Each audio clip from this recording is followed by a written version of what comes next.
At exactly 2 a.m., when the streets of Moscow were quiet and the lights in countless apartments had dimmed, a sudden chain of alerts cut through the silence, marking the beginning of one of the most psychologically significant moments in Russia's modern security history, a moment that would later be described by analysts as a nightmare scenario for the Kremlin, not because of widespread destruction, but because of what it revealed about the changing nature of power, defense, and vulnerability. In the 21st century, and as this story begins, it is important to understand that Moscow is not just a city, but a symbol, a political heart, a historical fortress, and a psychological anchor for the Russian state, shaped by centuries of invasion, resistance, sacrifice, and survival, from medieval sieges to Napoleonic fire, from Nazi bombers to Cold War nuclear standoffs. Each era reinforcing the belief that the capital must never fall and must never appear weak, a belief that became even more central under Vladimir Putin, whose leadership has been built on restoring national pride, projecting strength, and convincing both citizens and rivals that Russia remains unbreakable. Yet as the world outside Moscow changed, warfare itself was quietly transforming in ways that traditional defenses were never fully designed to confront, shifting from massive armies and visible firepower to smaller, smarter, cheaper, and more elusive tools of disruption. And on that night, shortly after 2 a.m., those changes became impossible to ignore. As radar systems detected unusual activity, airspace controls were adjusted, emergency procedures were initiated, and security forces moved into heightened readiness, all while official channels worked carefully to manage information, understanding that in modern conflict, perception can be as powerful as explosives. And while authorities emphasized control and interception, the deeper impact unfolded behind closed doors, in command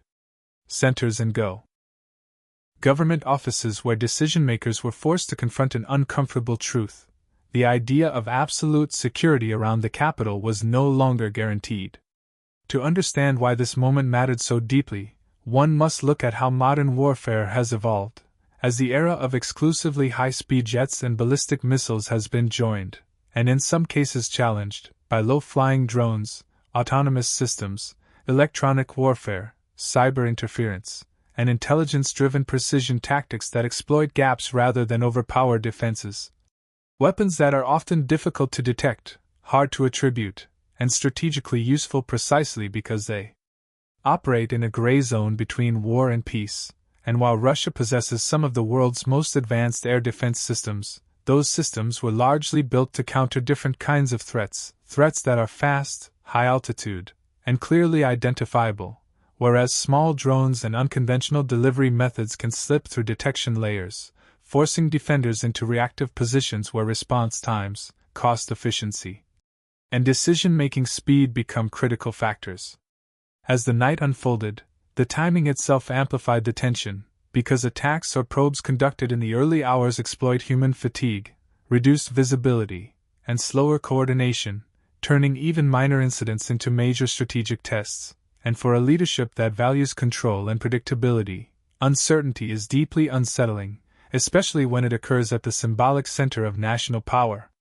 The psychological dimension of that night cannot be overstated, because Moscow's perceived invulnerability has long been part of Russia's internal stability, and when citizens hear of alerts, disruptions, or defensive actions near the capital, even without damage, it chips away at the carefully constructed image of total protection, an image that underpins public confidence and political legitimacy. And this is why analysts argue that the real target of such moments is not infrastructure, but belief itself.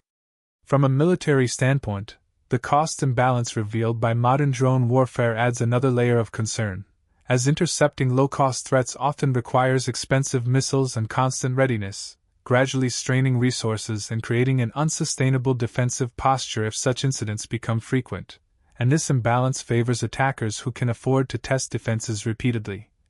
learning response patterns, identifying weaknesses, and applying psychological pressure without crossing the threshold of full-scale war.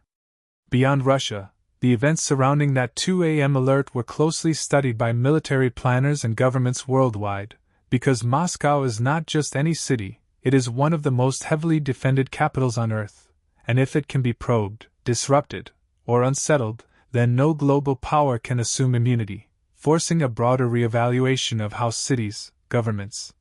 and populations will be protected in future conflicts where the line between civilian life and military engagement grows increasingly blurred.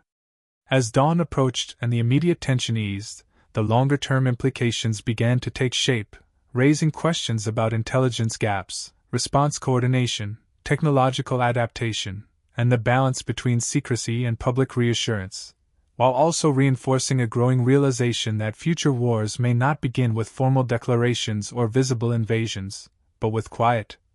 deniable actions designed to test resolve, measure reactions, and send strategic messages without triggering open escalation.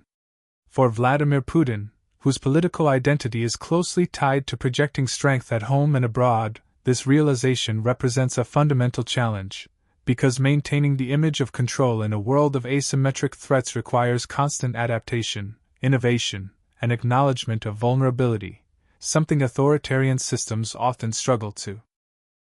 communicate openly. And this tension between reality and narrative is what transforms a single night into a lasting strategic concern.